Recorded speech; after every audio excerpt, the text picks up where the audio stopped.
Here, mag hierdie woorde vanmôre in ons harte vir 'n oomblik net kom. Noem dit weer galm. En geanker word met die wete dat U is so ontsettend goed vir ons. Here, as ons moes terugkyk op ons lewe, Here, vanmôre en al die uitdagings en al die storms, al die versoekinge, al die hartseer, pyn en smart, en saam met dit, Here, ook al die oorwinnings, getuienisse, wonderwerke wat ons vanmôre as gemeente van kan getuig. Dan kan ons vanmôre as gemeente vanmôre waarlik hierdie woorde verklaar. Here, U is so goed vir ons. Ons verstaan nie altyd waarom dinge gebeur soos dit doen nie. Waarom daar storms en uitdagings oor 'n mens se pad kom nie. Maar vanmôre, Here, in die geloof wil ons uit die woorde verklaar en ons uiter dit, Here, dat U is so goed vir ons. Ons aanbid 'n almagtige, goddelike koning, die Alfa en die Omega, die skepper van hemel en aarde. En vanmôre, Here, het ons hierdie voorreg om in die teenwoordigheid te mag staan. En Here, mag U waarheid in ons harte seëvier. Mag U woord vanmôre verklaar word en U woord alleen. Kom berei ons harte voor, Here. Maak dit ontvanklik vir die waarheid. Here, ons verklaar ons Heilige Gees, U is so welkom hier vanmôre. Beweeg in hierdie plek. Neem die geregtelike plekke tot U eer alleen in Jesus Christus se naam. Amen. Amen. Jy is welkom om die sitplekke te neem. Mevrou Melanie, julle kan snel nader staan. Die voorreg wat ek ons ook vanmôre het, en dit sluit so kosbaar aan by die woord vanoggend en ook die liedere wat ons vanoggend verklaar het, dat ons aanbid 'n almagtige God. Ons het so 'n paar maande terug het ons die voorreg gehad om vir hierdie dame wat vorentoe kom te kon bid en werklik die Here te vertrou vir 'n wonderwerk, 'n deurbraak in haar gesondheid. En ek is so opgewonde om saam met Melanie vanmôre hierdie vrou aan die te kan voorhou. Melanie, jy en jou span wat op pad saam met hierdie vrou stap. Ek weet, julle was deur diepe waters. Maar wat 'n voorreg om vanmôre jou hier te kan sien. Môre almal. Wat Steven vergeet het of julle te sê, pastoor Ben is weg, so ek gaan die preek waarneem. Dit was lang. Nee, ek jok. Okay, julle. Ja, in die bediening het die Here vir my, hy bring vir my by sissies en boeties, wat net 'n wonderwerk is, wat vir my optel en dra eventually. Hierdie is Anna. Anna is November 23, is sy met kanker gediagnoseer. En toe sy nou gaan vir die toetsing, goed, pankreaskanker, dis een van jou gevaarlikste kankers wat jy het. En Desember toe doen hulle eerste operasie en hulle sê vir haar, sorry, stage 4. Dis nou maar so. En logies, ek bedoel, daai stadium, 36. Ek bedoel regtig, sy's net verloof, besig om 'n troue te beplan en wat nou verder. Sy toe nou Januarie begin sy met chemo en 'n paar maande later, toe sê hulle tot April, toe sê hulle nee, die gewas is bietjie kleiner, hulle gaan opereer en toe hulle die operasie September wil doen, toe sê hulle, of toe hulle weer aan opereer, toe sê hulle nee, weet jy wat, hy het versprei, dis meer. In daai stadium het sy toe nou, ek het op 'n wonderlike manier by haar uitgekom. Ek het kruisies gesoek, ek het gesê, iemand moet asseblief vir my kwotasie op kruisies gee. So dis glad nie by die hospitaal nie, die Here het vir ons by so 'n way by mekaar uitgebring. En ek hoor toe nou van waardeur sy gaan en ek sê vir haar, kom kerk toe. En sy en Johannes, ek spreek Johannes die doper, ons gaan hom gepastoor maak. En hulle het hiernatoe gekom en ek, Steven, Dunay, JP, wie is dit nog? Nou is hulle weg. Ons het daar gegaan, ek het vir Steven gesê, asseblief, kom ons bid net vir die vrou. Kyk waardeur gaan hulle. En ons het ons hande op hulle gelê, ons het gebid. Ek het altyd salwingsolie by my, wees versigtig as julle by my kom. Ek olie julle vinnig, want ek glo die Here se bloed, die krag lê daarin. Daai simbool van die Here se bloed is amazing. Toe die 23ste September verlede jaar gaan sy weer terug Bloemfontein toe. En hulle sê toe nou, okay, hulle glo dis nou al so, dat hulle hom sal kan uithaal die kanker.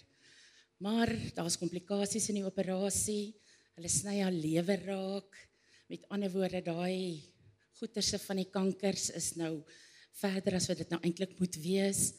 En sommer net so for the nice to know, besluit hulle doen 'n maagverkleining ook. Op daai stadium is sy so swak, sy kan nie loop nie. Ons het eers 'n loopraam, toe sit 'n rolstoel en sy's heeltemal. Ja, sy kom ek daar by KH, nou sy teruggekom. Nou wag hulle nou maar, hulle weet ook nie regtig meer wat om verder te doen nie. Dan kom ek daar, sy het nie eers in die gewone ongevalle gelê nie. Sy het soos in so 'n teaterkamertjie teen die kant gelê. Ek is meer in trane daar uit as iets anders, want dit is nie, Here, regtig, hoekom help hulle nie? Ek het eventually 'n paar keer wat die mense nie mag doen nie, het ek nou maar een van my mense daar gebel en gesê, ek kry net 'n dokter om haar te kom sien. Julle en Annetjie gaan net agteruit. En toe het sy begin koue koors kry en sulke goed. Logies, infeksie in die lewer wat hulle raak gesny het, bloedklonte in die lewer gevorm, deur die longe geskiet, al daai soort van goed. Maar die Here het omgedraai en hy het gesê, hierdie is my kind. Dis 'n gesalfde van God. En Anna is skoon. Die Here het haar ten volle genees. In 'n kwessie van 3 jaar is sy deur en haar gesin, haar hele gesin deur ongelooflike goed. Julle, die Here is groot. Hou vas aan die Here. Ek het gister heel per toeval vir Dr. Igmay gebel. Ek het haar so 'n paar keer opgekom en deur sê jy gaan check 'n bietjie wat gaan aan. En sy's in trane en sy sê vir my, Melanie, ek kan dit nie glo nie. Sy's so dankbaar. Ek het onmiddellik gedink aan Esegiel 37 vers 3 tot 4. Toe sê hy vir my, mensekind, kan hierdie bene lewendig word? En ek antwoord, Here, U weet dit. Daarop sê hy vir my, profeteer oor die bewering. Ons moet begin spreek, lewe spreek, vir die Here se bloed smeek en lewe spreek. Maak nie saak wat jy omstandighede het nie. Is jy siek, finansiëel, emosioneel, ons kan hier soveel aanvalle. Mense, ons moet begin positief spreek, positief lewe vir die Here. Vir God is niks onmoontlik nie. Okay, dankie.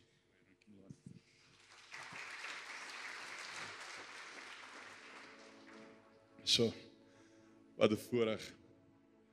Baie dankie vir daai deel van die getuienis. Ons is vanmôre by mekaar en jy sal sien ons tema vanmôre en soos ek sê, die getuienis, die inseën, selfs om tot siens te sê dat ons verstaan nie altyd waarom die prentjie so geskilder word nie. Het sy met ons gesondheid, het sy met ons gesinne, kom ons sê afsterftes, mense wat ons voor moet tot siens sê is geliefdes. Maar ek was herinner aan toe ek hierdie prentjie sien. En as jy sal sien onder regs staan daar deel 2, ek het die voorreg gehad om verlede Sondag deel 1 te deel en is welkom, dit behoort vandag al beskikbaar te wees op ons Facebookblad, maar ek wil graag voortgaan vanmôre met hierdie tema en ons het spesifiek gekyk na Psalm 121 wat natuurlik praat van 'n kyk op na die berge. Waar sal my hulp vandaan kom? En ek glo ook natuurlik Anna wat in daai posisie was, selfs Pastor Ben met sy kanker, tannie Anna en in eie gesin. Ek bedoel net hierdie week ek en my vrou ook nog nuus gekry oor my en haar gesondheid ensovoorts en dan dink jy myself, Here, wat nog? Jy al ooit so gevoel, Here, wat nog? In jou besigheid. Die tyre bars, die petrol raak op, die baas is op jou keus, jou vrou is op jou keus, die potholes is op jou keus, of jy is in die keus. En ek en jy gaan hierdie storms en ons verstaan nie altyd waarom nie, maar dan kom die Here en herinner ons, maar kyk op. En om op te kyk en net om 'n kort opsomming te gee van verlede Sondag terwille van die wat dalk vanmôre vir die eerste keer hier is by ons of wat dalk verlede Sondag nie hier kon wees nie. Wat so kosbaar is en as jy gaan kyk na Psalm 121, praat van 'n bedevaartslied, want Jerusalem was op 'n plateau geleë, met ander woorde, die mense, soos wat hulle teen die heuwel opgestap het hulle opgekyk na Jerusalem, en die simboliese betekenis daarvan is om op te kyk na die Here. Want wanneer jy Jerusalem gesien het jy geweet, hierdie volk is God se volk. Vanmôre jy sit hier en ek wil dit oor jou verklaar en ek wil jou herinner vanmôre dat ek en jy, wanneer ons Jesus Christus aanvaar as ons verlosser, saligmaker, ons redder, ons koning, is ons deel van God se volk. En ek en jy het hierdie verantwoordelikheid dat wanneer ons in die storms en die uitdagings kom, en guess what, dit gaan kom. Die woord praat uitdruklik van wanneer, die Engels sê 'n mooi woord, trials and tribulations, wanneer dit kom, nie as nie, wanneer, dat ek hier nog steeds sal sterk staan in die geloof. En wanneer ek en jy met ander woorde teen hierdie berge vaskyk en ons kyk op na die Here, dan kan ons weer eens onsself herinner dat Here, U is ons beskermer, U is ons voorsiener, U is ons bron. Nie die ekonomie nie ons president nie ons regering nie, die Here homself is ons bron. As hy vir 40 jaar 3,5 miljoen mense in die woestyn kon voorsien van voedsel en van water, hoeveel te meer sal hy nie vir my en jou sorg nie. As hy 5 broodjies en 2 visse kan verander in 'n ete vir meer as 5,000 mense, hoeveel te meer kan hy nie vir my en jou voorsien nie. As hy die blindes laat sien, die dowes laat hoor, die verlamdes laat loop, hoeveel te meer kan hy nie ons genees nie. En dan kom hierdie wonder natuurlik ook, maar Here, waarom nie almal gesond maak nie? Waarom dalk nie my of my medemens, my broer, my suster gesond maak nie? En ek het nie die antwoord daarop nie. En ek glo nie enigiemand kan vir die antwoord op gee nie. Maar daar kom 'n punt wat ons dan nog steeds moet verklaar, as om te sê, Here, al val daar 1000 aan my regterhand en 10,000 aan my linkerkant, nogtans, nog steeds, sal ek my oë op die Here rig en opkyk na hom. Maar ongelukkig, en ons kom op hierdie punt, en dit is hoekom net om weer eens, net 'n kort opsomming van verlede Sondag, is hierdie term van sonde. Sonde is nog steeds 'n realiteit, en dit is 'n gedagte wat ek voel ons nog steeds te min oor preek en praat. Want dit is iets wat nog steeds, noem dit maar, ons jaag, en soms te lekker is om te los, en ons is dalk in hierdie gemaksone van, noem dit wêreldse aksies, wat ons nog steeds weerhou.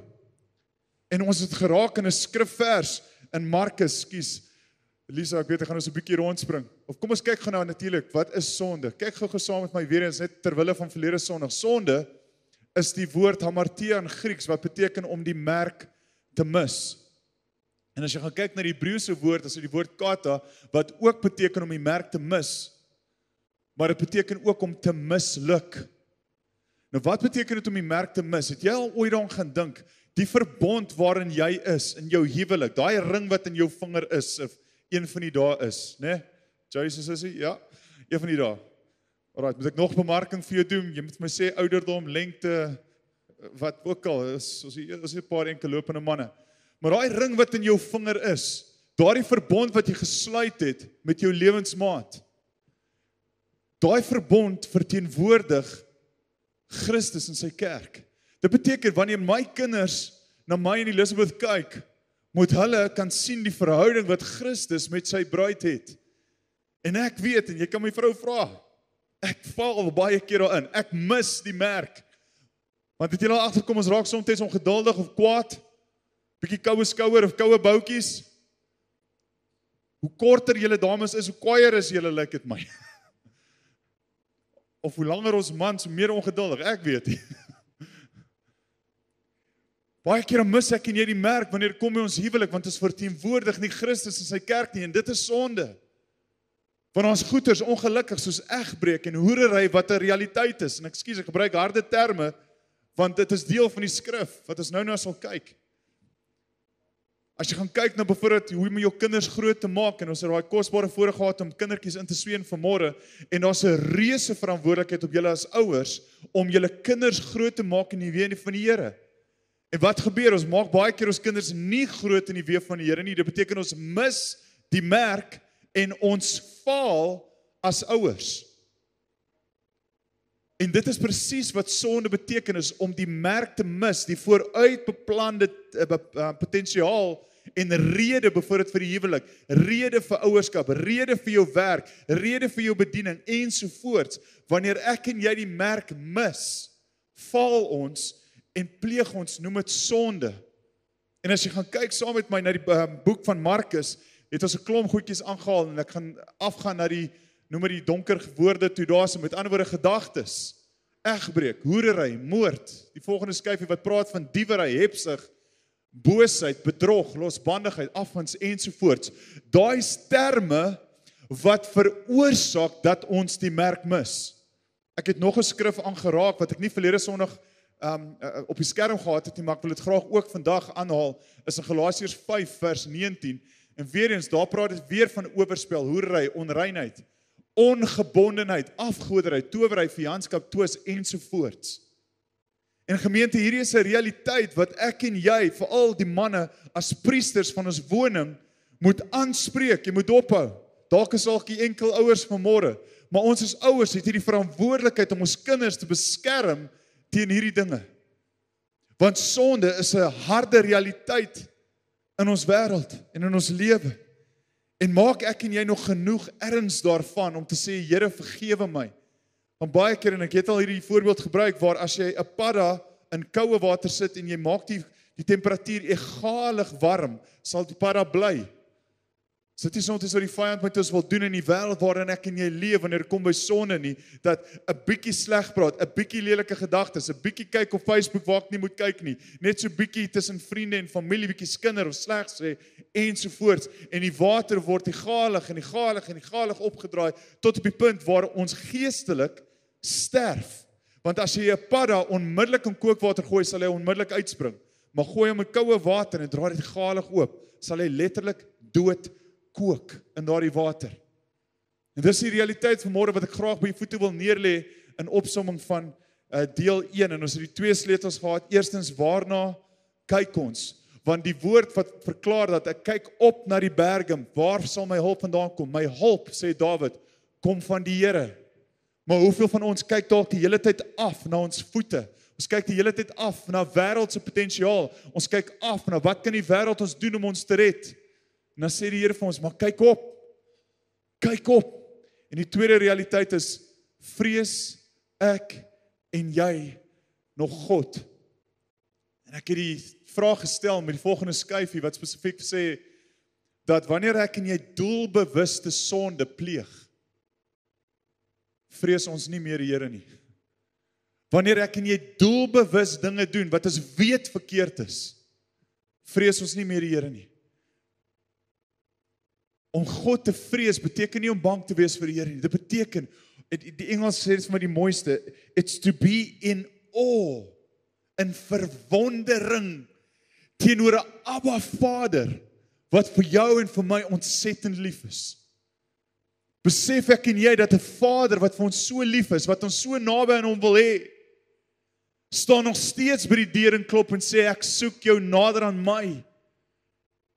Ek soek jou daar waar ek in jou oor kan fluister, en dit is hoekom Jeremia 29:11 wat praat van die gedagtes wat ek het vir jou is planne van voorspoed, nie van teenspoed, en ek het dit al gedemonstreer, maar waar die Here so naby is, dat die Engels sê, the plans that I think towards you, en planne towards you beteken dat ek is so naby dat jou wang, my wang kan raak, en ek so naby is dat my mond by jou oor is, en ek daar in jou oor en kan fluister, dat die planne wat ek het vir jou, is planne van voorspoed, 'n hoopvolle toekoms.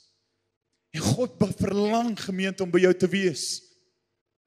En ek en jy, wanneer ons kan toelaat dat God so naby is, dat die planne in ons ore gefluister kan word, dat ons oë weer op die Here kan draai, en sê, Here, hier is ek kyk op na my Skepper.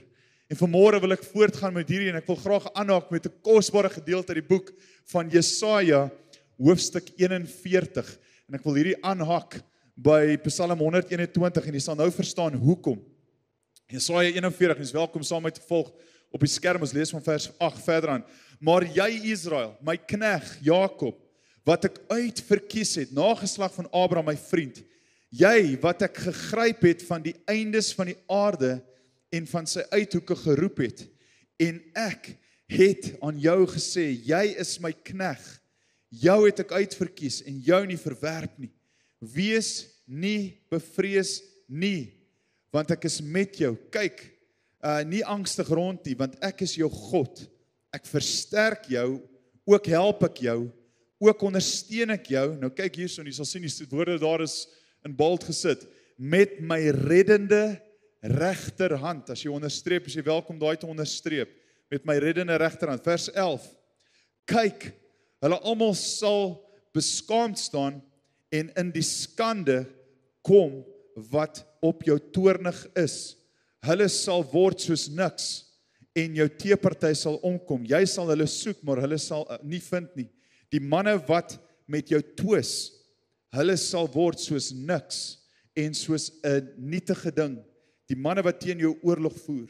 Vers 13 verklaar, want ek, die Here jou God, gryp jou regterhand aan. Interessant dat hy weer noem van die regterhand. Ek wat vir jou sê, wees nie bevrees nie, ek help jou. Wees nie bevrees nie, wurmpie Jakob, volkie Israel. Ek help jou, spreek die Here, en jou losser is die Heilige van Israel. Ek maak jou tot 'n skerp, nuwe dorslee, wat baie tande het. Jy sal berge dors en fyn maal, en heuwels maak soos kaf. Is soveel punte wat ek hier uit wou haal, en jy weet, die wat al 'n paar dienste onder my, of onder die woord gesit het, waar ek voorheen gehad om te bedien, ek hou van om sleutels aan te haal, noem dit maar hangers, waar jy net vir 'n oomblik kan stil staan. Maar as jy kyk na hierdie gedeelte, en jy sien hierdie klomp sleutels, en die dinge wat die Here aanhaal, hy bly praat van die regterhand, hy bly praat ook hier van die berg, wat jy soos fyn sal maal. En as jy dink aan die hoofteks van verlede week, wat spesifiek praat van, ek kyk op na die berge, waar sal my hulp vandaan kom, dan kom dit weer eens daarop neer, dat die Here sê, selfs in die berg, selfs in die opdraand wat ons moet klim, wanneer ons na die Here toe kom, sê hy, maar jy sal dit fyn maal, met ander woorde, daar sal niks vir my en jou kan keer, wanneer ons uitroep na die Here nie.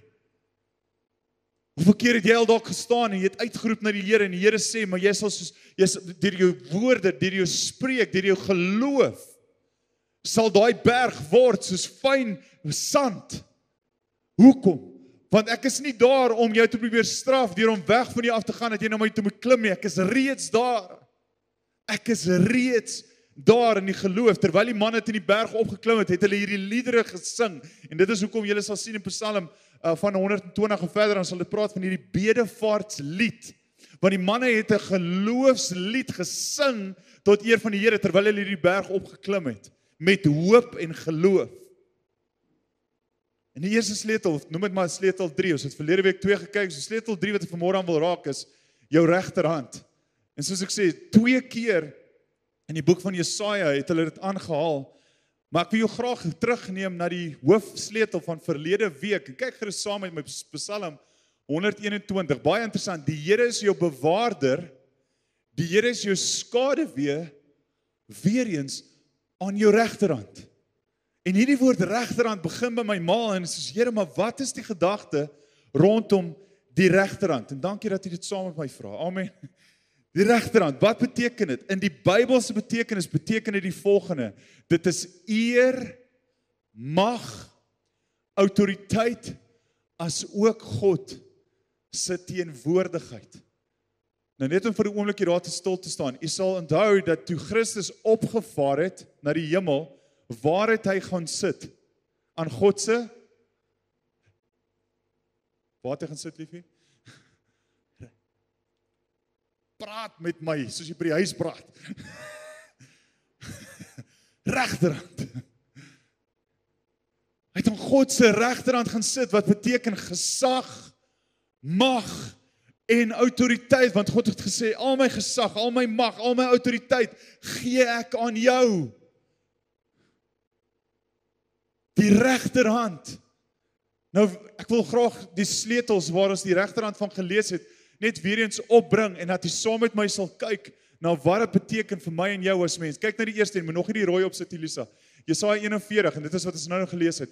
Ek versterk jou, ook help ek jou, ook ondersteun ek jou, nou kyk gou wie se regterhand praat is hiervan, met my regterhand, met ander woorde God se regterhand. God verklaar hierso, met my regterhand versterk ek jou, ek ondersteun jou, en ek is met jou, met my regterhand. Nou wat beteken dit vir ons as mens in ons alledaagse lewe? As jy dit weer sal druk daar so, dit beteken, deur Christus, as jy verlosser, onthou, dink gou aan God se regterhand, wie daaraan sit? Jesus Christus sit aan God se regterhand. So die waarde van dit beteken dat Jesus sê, wanneer ek en jy opkyk na die berge, met ander woorde, wanneer ons toelaat dat God in my en jou harte kom woon, gee hy ons mag, gesag en autoriteit, want hoekom? Christus is jou verlosser. Daai dag toe jy tot bekering gekom het, daai dag wat jy Jesus Christus aanvaar het as jou verlosser en jou saligmaker, Christus is gekom en hy in jou hart kom woon. En dis presies wat gebeur het, is dat God se reddende regterhand vir my en jou is. Nommer 2 daar, in vers 13 het hy weer gesê, want ek die Here, jou God, gryp jou regterhand aan. Ek wat vir jou sê, wees nie bevrees nie, ek help nie. Met ander woorde, God gee sy regterhand. Net die volgende vers, of 'n paar verse verder, dan sê, maar ek gryp jou regterhand aan, my regterhand. En wat beteken dit vir ons as mens? God gee jou mag en autoriteit deur sy Heilige Gees. En ek kan dit nie genoeg beklemtoon vanmôre nie. Ek glo nog steeds, ons soveel van ons wat nog steeds glo dat die Heilige Gees is hierdie airy fairy tale. Gemeente, die Heilige Gees is 'n persoon. Die Heilige Gees woon in jou. In die Ou Testament het hulle die manne besny as teken. In die Nuwe Testament het hulle is die teken van besnydenis, die werking van die Heilige Gees in en deur ons. Dit beteken, wanneer ek en jy in ons besigheid en ons huwelike waar ons is, vir die jong mense by die skool, ons kan toelaat dat die Heilige Gees begin in en deur ons manifesteer en begin werk. Waar ons in die tale kan spreek, waar ons 'n woord van profesie kan verklaar, waar ek en jy nie meer terugstaan nie, want sonde gaan nie ophou druk vir terrein in jou hart nie. Sosiale media, mense, negativiteit, die nuus, sonde gaan nog steeds aan die deur kom klop. Hey, check hierdie. Sonde is mos soms lekker, is dit nie? Want as dit nie lekker was, het ons dit nie gedoen nie. Dit is mos lekker om bietjie te kan skel op die pad, of vingertaal te kan praat.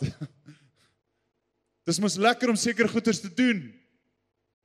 Maar dan kom die Here en hy sê, maar ek gee jou mag en autoriteit deur leiding van my Heilige Gees om dit te oorkom. En dan die laaste een, Psalm 121 om aan te haak. Die Here is jou bewaarder, die Here is jou skaduwee aan jou regterhand. Nou, jy sal dit nou net voordat jy die rooi opsit. Verlede week het ek die demonstrasie gehad met hierdie kombers wat oor my en Elisabeth was. Elisabeth wat die beeld van die Here verteenwoordigheid. So wanneer ek so naby aan die Here is, dan kom die Here met sy omvoudende arms en hy maak jou toe. Met ander woorde, die Here is my skaduwee aan my regterhand. Nou wat beteken dit vir my en jou vandag? Dat die Here gee jou identiteit. Hy beskerm wie jy is. Die Here beskerm jou deur sy regterhand wie jy is. En dit is 'n kind van die Here. Verkeer het ek en jy dalk al, en onthou, selfs die vyand het Jesus se identiteit aangeval. Hy het gesê, as u die seun van God is, sê vir hierdie klip, hulle moet 'n brood verander. As u die seun van God is, onmiddellik val hy sy identiteit aan. En Jesus hoef dit nie eers te verdedig het nie. Hy hoef dit nie te verdedig het nie, want hy het geweet wie hy is, en dit is die seun van God. Verkeer die vyand ook al vir jou kom sê, maar as jy dit, of as jy daai, of jy's nie goed genoeg nie, ensovoorts. En wat gebeur? Ons kwyn weg in ons gesag, ons kwyn weg in ons mag, ons kwyn weg in ons autoriteit, en daar waar ons swakker is, waar ons nie meer weet wie ons is nie, kom die vyand, en hy takel jou, in jou denke, en hy breek jou af. En wat gebeur? Ons verval, en dit is hoekom ek ook verlede week genoem het, dat sonde is soos 'n domino effek. Maar wat gebeur? Ek val vir die een, en dan val ek ongelukkig vir die tweede een, en die eerste en die tweede goed waarvoor ek geval het, raak so gewig, dat ek val vir die derde een. diewery, moord, egbreek, hoerery, ensovoorts. En later dan sê ek heeltemal, ek is uit my besigheid uit, my finansies, ensovoorts. En sonde het hierdie domino effect, die Engels sê mooi, 'n downward spiral effect. Ons kan nie toelaat dat die vyand ons daarin verstrengel nie. Weer eens herinnering, dat goddelike beginsels is nie daar om jou en my te beperk nie. Ek raak so gefrustreerd, veral as ek met die jong mense praat, dat hoekom wil jy nie die Here dien nie, maar dit is net hierdie klomp reëls en regulasies van moenie.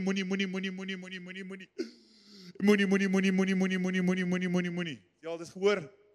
Sit hierdie klomp reëls van nees, mag nie, moenie. En wie wil nou daai klomp reëls volg? Want dit is waar die woord juis inkom, want die woord verstrengel jou nie, die woord beperk jou nie.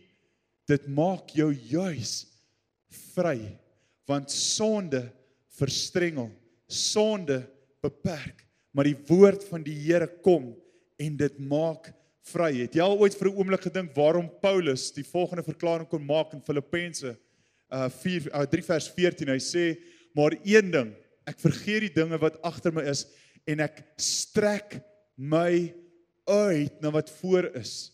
Nou die oomblik as ek dit lees, dan sien ek hierdie prentjie waar Paulus met sy regterhand uitgestrek het na wat voor is.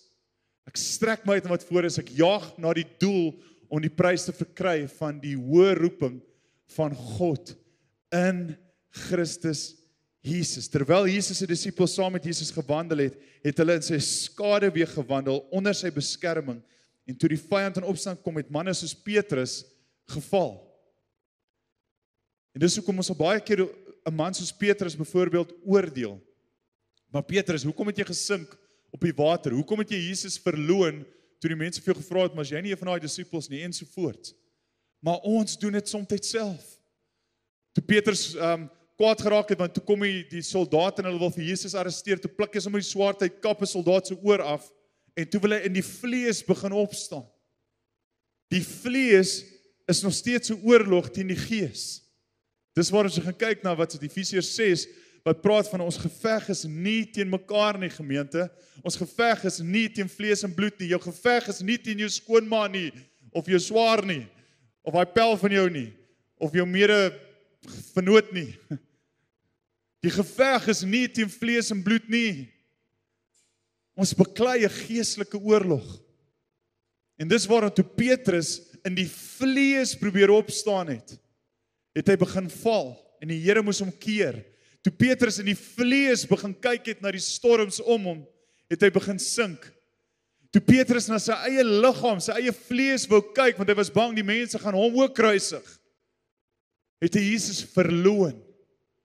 Hou op om na die vlees te kyk, want ons geveg is nie teen die vlees nie, maar teen die bose magte van die vyand. Wie is jou en my gesag vanoggend? Is daar dalk 'n leemte vanoggend wat ek en jy probeer vul met geld, materialisme, alkohol, dwelms, miskien seker goed op die internet? Waarmee vul ek en jy ons harte? Waarmee vul ons denke? Wie en wat is jou gesag vanmôre? Wat ek en jy vanmôre by die Here se voete moet neerlê en sê, Here, vergewe my. Ek het toegelaat dat die vlees oorneem en dit kom so subtiel. Ek het 'n paar vragies neergeskryf wat ek graag vanmôre met u wil deel. Wat ek moet sê, die Here nogal, kom hard praat met my in my stilte tyd. Is ek dalk bekommerd oor wat mense van my gaan dink of sê, soos Petrus bekommerd was toe hulle hom gevra het, maar is jy nie een van daai disippels nie? So worry ek dalk meer oor wat mense van my dink, as om die Here se naam groot te maak rondom my? Is mammon vir my belangriker, soos in die geval van Judas Iskariot? Onthou, dit is hoekom hy geval het, want hy het geld gekry om Jesus uit te verkoop. Is die vlees se begeerte belangriker, soos in die geval van Dawid? Dawid wat 'n man so na in God se hart was. Hy sien hierdie pragtige vrou en hy laat toe dat die vlees oorneem en hy val in sonde.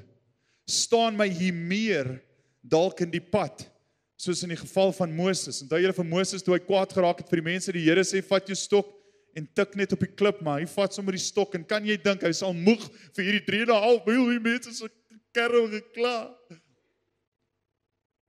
Is dit nie soms irriterend as mense die hele tyd in jou ore kerm en kla nie, amen? Onderwysers of onderwyseresse, ek haal my hoed vir julle af. As kinders kla en kerm en kerm en kerm en kerm, dit is oorpleisies. En Moses vat daai stok en hy slat sommer die stok, die klip. In plaas van hom net te raak, slat hy die klip. Dan kom water uit, die wonderwerk gaan voort. Maar sy meer het oorgeneem. Staan klein gelowigheid dalk in die weg, soos met Abraham en Sara. Die Here sê, ek gaan vir jou 'n erfgenaam gee. En die klein gelowigheid skop in, soveel so dat Sara begin lag. En Abraham ook vir die Here sê, maar Here, kyk na hierdie lyf. En soos het Pastor Ben nou gesê, daar's hoop vir ons. Amen. Amen. Ja, maak nie saak of jy ook is. Daar's nog hoop met nog kinders. Amen. Die gemeente moet groei. Laat ek dalk my ore te veel uitleen, soos in die geval van Samson. Samson wat die hele tyd hierdie ore uitgeleen het aan Delilah om te sê, maar wat gee vir jou hierdie mag? Wat gee vir hierdie krag? Leen ek dalk my ore te veel uit? En die laaste enetjie vanmôre, skree ek Hosanna in die hoogste op 'n Sondag, maar kruisig hom op 'n Saterdag. Ek wil dit weer vra. Skree ek Hosanna in die hoogste op 'n Sondag, maar kruisig hom op 'n Saterdag. Met God aan jou regterhand gee hy jou autoriteit, mag en krag om sonde teen te staan. En hierdie teenstanding geld nie net vir jou as individu nie, maar gee jou wysheid vir jou broer en suster langs aan jou. Gemeente, ek en jy het 'n verantwoordelikheid om die gesag en die mag en die autoriteit deur Jesus Christus en deur leiding van die Heilige Gees op te staan vir waarheid en nie toe te laat dat die vlees oorneem. Ons het 'n verantwoordelikheid, maar jy het gesag om dit teen te staan. En die laaste een waarmee ek die vliegtuig wil land vanmôre, as ook hierdie twee dienste is, wandel in die lig. 1 Johannes 1 vers 7 verder en dit sê, maar as ons in die lig wandel, soos hy, wat Jesus is, in die lig is, dan het ons gemeenskap met mekaar en die bloed van Jesus Christus, sy seun, reinig ons van alle sonde, die belydenis van sonde en die vergifnis. Vers 8, as ons sê dat ons geen sonde het nie, mislei ons onsself en die waarheid is nie in ons nie. Vers 9, as ons sondes bely, daar is die, noem die sleutel vir hierdie afgelope 2 dienste met ander woorde. Wanneer ek en jy ons sondes bely, hy is getrou en regverdig om ons sondes te vergewe en ons van alle ongeregtigheid te reinig. En dit is waar die sleutel vanmôre inkom en ek is mal oor hierdie woord metanoia. Metanoia. Dit beteken om te bely of om tot ware bekering te kom. En jy sal sien die volgende skyf hier daar, metanoia. It means the journey of changing one's mind, heart, self or way of life. Net die vorige skyfie, Lisa, om jou wee en denke te verander. So met ander woorde, bekering beteken nie om skuldig te voel oor iets wat ek gedoen het en dalk gou teenoor iemand te bely, maar dan nog steeds voort te gaan met daai selfde aksies nie. Dis nie bekering nie. Dit is jy's uitgevang. Kan ek dit maar sommer plain Afrikaans sê? Jy's uitgevang. Jy twak aangejaag, jy's uitgevang. Jy vergeet of jy vra om vergifnis teenoor jou medemens, maar niks verander nie. Hierdie woord bely of bekering is daai woord metanoia. Dit beteken ek verander my weg. Met ander woorde, as ek daai rigting beweeg het en ek vra om verskoning, om vergifnis, verander ek my weg, ek draai my rug 180 grade op sonde en ek beweeg in die ware regte rigting. Metanoia. Ek hou van die Eerdmans Bybel Woordeboek. Dit sê die volgende: 'n ware omkeer en verandering van oriëntasie wat insluit 'n oordeel oor die verlede. Met ander woorde, ek verstaan ek was 'n sondaar en 'n doelgerigte herleiding Met ander woorde, 'n verandering in my lewe vir die toekoms. Dit is waar ek en jy 'n daadwerklike verandering in ons lewens voortbring. Want ons nog steeds, en ek is self skuldig daaraan, baie keer jy vra om vergifnis, maar dan gaan jy voort in die twak wat jy aanvang. Mense wat ons al beraad het, mense wat hulle wil verander, maar die ou gewoontes bly opvang. Die ou sondige gewoontes. En dit is nie 'n metanoia oomblik nie. Dit is 'n skuldgevoel. Maar ek gaan nog steeds aan. Romeine 6:22, en ek wil 'n paar skrifte aanhaal wat jy welkom is om op die eie tyd te gaan lees by die huis. Maar nou dat julle vrygemaak is van die sonde en diensbaar geword het aan God, het julle jul vrug tot heiligmaking en uiteindelik die ewige lewe. So dit is die vrug van metanoia. Wanneer ons sondes bely, ware inkeer, het ons ewige lewe. Want, wat is die teenoorgestelde? Vers 23, die loon van sonde is dood. En daai dood verwys nie net na fisiese dood nie, dit verwys na 'n geestelike afsterwe, waar ek en jy, dink aan ons vorige sleutel, geen mag, geen gesag en geen autoriteit het nie. Wanneer ek en jy nie sterf tot self nie, het ons geen mag, geen gesag en geen autoriteit nie, want die loon van die sonde is die dood, maar die genadegawe van God is die ewige lewe in Christus, Jesus, wat aan ons regterhand is, met ander woorde, ons krag, mag en gesag is. En wat 'n kosbare belofte. Moenie God dien uit vrees vir hel nie, maar eerder uit liefde vir ons Skepper. Hel was nooit bestem vir ons as mens nie. God het nie hel gemaak vir stout kinders in die gemeente. Die hel is bestem vir Satan en sy trawante, sy volgelinge. Ongelukkig kom die werke van die vyand en dit wil die mens ook tot 'n val bring. En sonde, soos ek verlede week genoem het, is ouer as die skepping van mensdom. Want die vyand in die tyd wat hy Eva tempteer het met die vrug van die boom, was hy reeds in rebellie teenoor God. En dit is die wortel van sonde, is rebellie en trots. Rebellie en trots. En die vyand het teen God se wil gaan. Hy het die merk gemis. En hy het teen God se wil gaan en hy het die mens probeer ook aftrek. Die laaste voorbeeld voordat ons afsluit. Dink gou vir 'n oomblik aan die verlore seun. Die verlore seun wat gesê het, ek gaan die pad vat. Ek is nou moeg. Ek wil op my eie gaan. Die pa se liefde vir sy seun het nooit verander nie. Kry die hele tyd hierdie prentjie van die pa wat op die dak sit van sy woning en hy hou die pad dop waar hy weet sy seun moet terugkom. Elke dag gaan sit hy op die dak en hy kyk, wanneer kom my seun huis toe? En die seun, toe hy waarlik tot inkeer kom, toe hy daai metanoia oomblik ervaar het, van Here, vergewe my, ek verander my oriëntasie en ek keer terug na my vader se huis. Het die vader, toe hy sy seun sien kom, het hy na hom toe gehardloop, hy het hom bedek. Dan gaan die skaduwee wat ons net van gepraat het met sy regterhand, hy het hom bedek, hy het hom toegemaak, want hy het vir die gemeenskap gewys, dat die gemeenskap het die reg gehad om die seun dood te maak, want hy het sy pa verwerp, hy het hom gesien as dood, want hy het sy erfporsie gevat, terwyl sy pa leef, het hy sy erfporsie gevat, en hy het basies, deur dit te doen, het hy verklaar, ek sien my pa so goed as dood, en hy het sy pa verlaat, en dit het nie die liefde van die pa teenoor sy seun verander nie. Jy sit al vanmôre hier en jy voel so skuldig oor die verlede en oor sonde en goed wat jy aangevang het. Soos ek nou die dag genoem het, sommige van ons sleep 'n venter trailer, of sommige van ons, soos in my geval, sleep ons dalk 'n hele interlink van nonsens. En ons verstaan nie waarom hierdie deurbraak dalk wil kom nie. Ons bid, maar daar gebeur niks. Dit voel of ons teen die plafon vasbid. Maar dan kom die Here en hy herinner ons, ek wag op die dak, ek wag, ek kyk in die pad, ek soek jou by my. En soos ek sê, die oomblik toe daai seun daar aankom, omvou die pa sy seun om die gemeenskap te wys, julle los my seun uit. Hy's myne.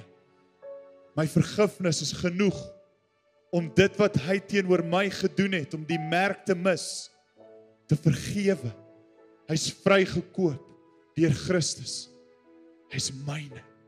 En daar was 'n feesviering, omdat my seun het tuis gekom. Kyk wat sê Lukas 15, vers 24. Want hierdie seun van my was dood. En die pa, so praat hy nie van fisiese dood nie, hy praat van geestelik, was hy dood. En hy het weer lewendig geword, want hoekom? Hy het die metanoia oomblik gehad. En hy was verlore in die wêreld. Maar hy's gevind, want ek het my seun by my. Hy's onder my skaduwee, my beskerm. In afsluiting vanmôre, jou regterhand. God die Vader, die Seun en die Heilige Gees gee jou mag, krag en autoriteit, as ook wysheid en nog soveel meer. Wie hou tans jou regterhand vas? Wat is jou en my gesag en autoriteit? Maak ek staat op wêreldse dinge, my besigheid, my finansies, my wysheid, daai stukkies papiere teen die muur? Of maak ek daadwerklik staat op 'n almagtige Vader en Koning? Dan die laaste ene, wandel in die lig. Sonde is 'n keuse. Ons kies om die merk te mis of hom te tref.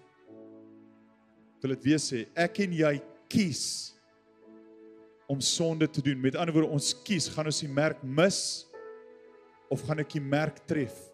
My huwelik, gaan ek die merk tref dat my huwelik God verteenwoordig? Daar bestaan nie so ding soos per ongelukke sonde nie, per toeval, of wat ook al terme jy raak en insit nie. Dis 'n keuse. As ek my vrou lief het, gaan ek haar lief hê. As daar 'n ander duifie oor my pad wil kom, of 'n arend, of 'n assegaai, papegaai, wat ook al, nee. Ek kies om my vrou lief te hê. Is daar vrouens mooier as my vrou? Nee. Is daar mans mooier as ek? Vir haar, natuurlik. As manne met groter sixpacks as myne. Maar is 'n keuse om met mekaar soms te verduur en die gryshare saam te kweek en mekaar so 'n bietjie te skaaf en skuur daar by die huis. Ons skaaf en skuur mekaar lekker. Maar dit is hoe diamante gevorm word, is onder druk. Jou kinders, dis 'n keuse om hulle groot te maak volgens die weë van die Here. My finansies, dis 'n keuse. Here, dit is wat ek het. Lei my om dit te bestuur volgens U wil. My besigheid, Here, hierdie besigheid, is dit hier om my te verryk of om U naam groot te maak? Deur my. Om mense te kan voorsien aan werk en ook hulle te bemoedig in die weë van die Here. Here, my medemens, gaan ek kies om hom 'n 5voudige bediening te gee of gaan ek kies om hom te bid? Gaan ek kies om die sambok uit te haal, wat ek soms al baie lus was om te doen? Of gaan ek kies om te sê, hey broer, en asseblief, en ek het dit al van tevore gesê, ek is regtig besig om te land, skus, die aanloopbaan is net lank. Christendom is nie vir sissies nie, en ek en jy is nie geroep om hierdie arme wurmpies te wees nie. Ek sê nie asseblief, ons mag nie kwaad raak nie. Die Here sê jy mag kwaad raak, maar net nie sondig nie. Ons is nie hier om terug te kwyn vir die wêreld nie. Dis juis die teenoorgestelde. Dis juis om daardie voet neer te sit en sê, tot hier toe en nie verder nie, vyand. Hierdie is my huwelik. My kinders is my kinders. My werksplek is my werksplek. En omdat ek daar is, omdat my vrou daar is my huwelik geseënd, my kinders geseënd, my werksplek geseënd. Selfs die bankbestuurder geseënd. Selfs Kimberly geseënd, want ek en jy is hier. En ek sal nie meer toelaat dat sonde my die merk laat mis nie. Maar ek kies Jesus. Jakobus 2 vers 18, hier is die laaste vers, dan gaan ons saam bid. Maar iemand sou kon redeneer, party mense het geloof en ander het dade. Ek sê, wys my jou geloof wat sonder dade is. Maar juis uit my dade sal ek jou my geloof wys. Uit my dade wys ek jou vir wie en wat ek staan. Soos ek sê vanmôre en dit is my gebed vanmôre, is dat ons die interlinks en die ventertreilers vanmôre hier in hierdie gebou sal begrawe. En dat wanneer ek en jy by hierdie voordeur uitstap, nadat ons 'n lekker koffie gehad het, amen. Maar wanneer ek en jy by hierdie deur uitstap, dat die interlinks en die ventertreilers en die gemors en die leuns en die valsheid begrawe sal word in Jesus naam. En dat ek en jy vanmôre 'n metanoia oomblik sal hê. En ek gee nie om of jy dit 100 jaar terug, 50 jaar terug, 10 jaar terug, gister gehad het nie. Maar daai metanoia oomblik, laat ek en jy dit vandag weer sal aangryp en sê, Here, vergewe my. Vergewe my oor die gemors wat ek aangejaag het. Teenoor my vrou, teenoor my man, teenoor my kinders. Tot hier toe, hierdie dag. En nie verder. Ek kies Jesus. Kom ons bid saam, net daar waar jy is. Sluit die oë. Here, vanmôre as gemeente, en ek sluit myself verseker in, my en my gesin. Here, wil ons kom om vergifnis vra, soos wat selfs u skrif verklaar. As enigiemand sê, hy of sy is sonder sonde, jok hy vir homself of haarself, want ons elkeen vanmôre hier, Here, is vol sonde. Ons leef in 'n wêreld met soveel temptasies en dinge wat ons die merk wil laat mis. En Here, ons sal baie keer onsself in hierdie dinge indompel en ons skuldgevoel weerhou ons om in ons volle, ware potensiaal te wandel. Maar mag ons vanmôre, Here, hierdie begrafnis hou om te sê dat al my gemors, al die vuilgoed, al die dinge wat die vyand teen my kom hou het, die aanklaer my van beskuldig, Here, vanmôre kies ons om hierdie metanoia oomblik aan te gryp en hierdie interlinks, hierdie ventertreilers, al hierdie gemors, leuns en valshede te begrawe. En vanmôre, Here, sal U met ons elkeen waar ons is 'n ontmoeting hê, 'n metanoia oomblik vanmôre, Here. En dat ons vanmôre daai daadwerklike ommekeer sal maak om te sê, ek kies Jesus. Ek kies Jesus. Sonde is 'n keuse, maar vanmôre kies ek Jesus. Dat jy vanmôre net 'n oomblik sal neem. Dalk miskien jou trailers net op te noem, as al goedjies is vanmôre gemeente, wat jy vanmôre net wil by die naam wil noem in jou gees. Noem dit op die naam.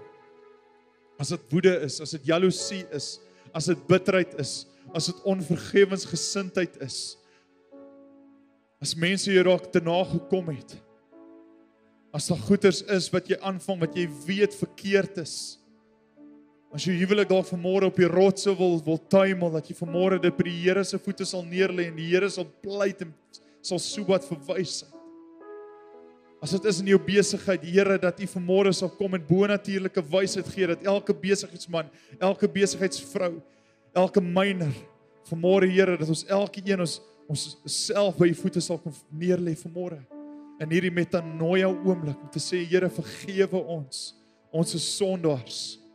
Maar vanmôre, Here, wil ek 'n ommekeer maak en my oë weer op Jesus Christus rig. Dankie vir die woord. Wees U die naprediker. Alles dit tot die eer in Jesus naam. Amen.